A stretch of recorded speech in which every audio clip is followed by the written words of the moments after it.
April மாதம் 6ஆம் தேதி 6வது தவக்கால ஞாயிறு. இதனை மிகச்சிறப்பாக எஸ்ஐயா புத்தகத்திலே முதல் வாசகம் 43வது அதிகாரத்திலிருந்து 16-21 பிலிப்பியர் 3:8-14, மீண்டும் எரேமியா தீர்க்கதரிசியிலே 8வது அதிகாரம் 1-11 வசனங்கள் இந்த வாசகங்கள் எடுக்கப்பட்டிருக்கின்றன. நாம் இவரை பார்த்து சிந்திப்போம். இது நல்ல தகப்பனை தர்மியான தவக்காலத்துடைய இந்த 6வது வாரத்திலே நீர்தாமை வழிநடத்தி ஆசீர்வதி, உடைய தெய்வீக கரம் உடைய நாள் வழிநடத்தி பாதுகாத்து, உடைய பரிசுத்தம் புனிதம் எங்களை என்றும் புனிதப்படுத்தி ஆதரிக்கும்படி தயவு கூறுங்கள்.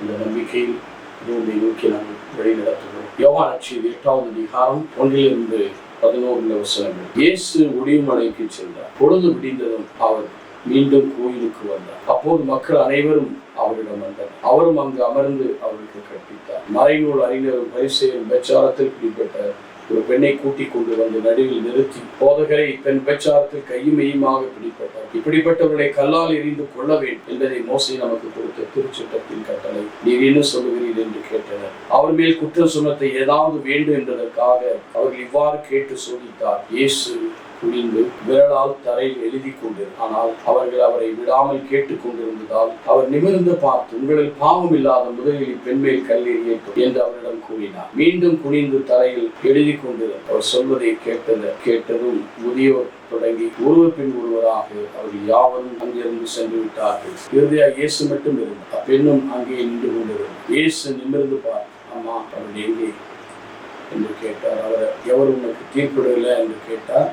இல்லை ஐயா என்று. இயேசுவிடம், நானும் தீர்ப்பளிக்கவில்லை, நீ போகலாம், இனி பாவம் செய்யாதீர் என்றார். இனி பாவம் செய்யாதீர் என்றார். எனக்கு அருமையான சகோதர சகோதரிகளே, இந்த நிலையை நாம் பார்க்கும்போது ஆண்டவராக இயேசு இந்த தீர்ப்பை கூறுவதற்கு 8வது அதிகாரம் முதல் 2 வசனங்கள் சொல்லுவார். இயேசு ஒளிமலைக்கு சென்றார். எதுக்கு போனார்? ஜெபிக்க மலைக்கு அவர் போனார். மலையில் ஏறி ஜெபித்தார். லூக்கா 6:12 பார்க்கலாம்.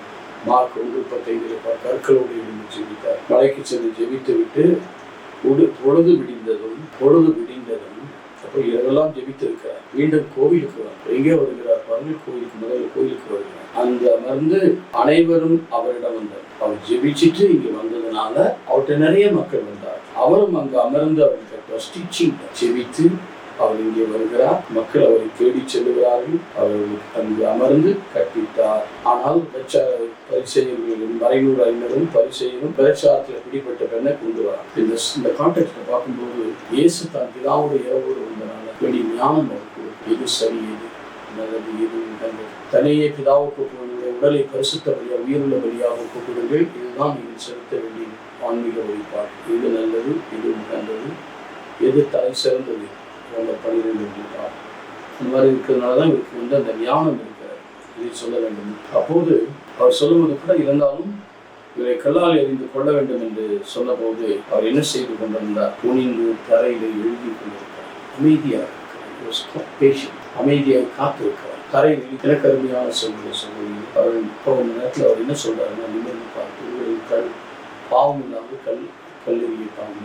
ஆனால் அதுக்கு முன்னாடி அவர் தரையில் எழுதி கொண்டு, ஏன் தரையில் எழுது? இது எரேமியா தீர்க்கதரிசி 17வது அதிகாரத்துக்கு வந்தாக்கா அங்கே நாம் பார்க்கிறோம் 13வது வசனத்துல தரையில் என்ன செய்யப்படுகிறார் என்பதை குறித்து அங்கே அவருக்கு தெரியும். ஆண்டவருக்கு ஏற்பட்டவங்களெல்லாம் என்ன செய்யணும், எப்படி செயல்படுத்தணும்னு ஆண்டவருடைய ஞானத்தை பெறுகிறார்.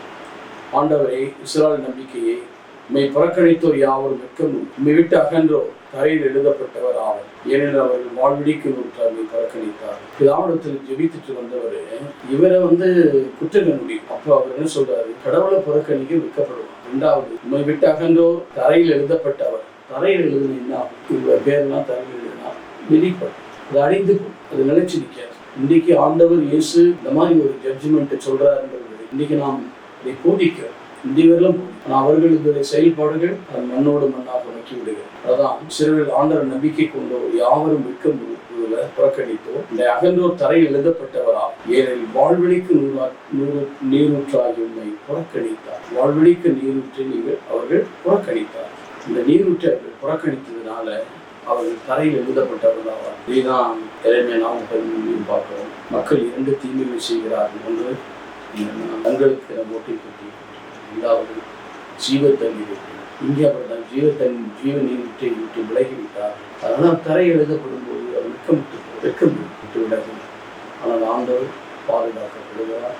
அவர் மட்டும் பாதிக்கப்பட்ட அந்த பெண் பாதுகாக்கப்படுகிறார். ஆண்டவர் அவர் யாரும் பாதுகாக்க வேண்டிய அவசியம் கிடையாது. அவரும் குற்றம் இல்லாமல் தப்பிக்கிறார். ரெண்டாவது அந்த பெண்ணும் பாதிக்கப்பட்டு சொல்றார், மாதே அவர்கள் எங்கே தீர்ப்பிடவில்லை, ஒருவரும் தீர்ப்பிடவில்லை, நானும் உன்னை தீர்ப்பிடவில்லை, இனி பாவம் செய்யாமல் இனி பரிசுத்த ஜீவித்து நிலைத்திருந்த கருமையானவர்களை தரையில் எழுதப்படுவோம் யார் என்றால் ஆண்டவரை நம்பிக்கை கொண்டு அவரை பற்றி கொள்ளாதவர்கள் என்பதை எரேமியா 17:13 சொல்லப்பட்டது. இயேசு உணர்ந்து ஜீவ தண்ணீரை விட்டு அவர்கள் விலகிவிட்டார். நாம் உண்மையான தேவனை பற்றி கொண்டு உண்மையின் வழி வாழ அறிவித்துக் கொடுப்போமா? நீ நல்ல தகப்பனை நேற்றும் இன்று மாறாதவர்கள் உடைய மேலான கிருமி உடைய சமாதானத்தை எங்களுக்கு தான் உமது ஆற்றலால் எங்களை வழிநடத்தும் நல்ல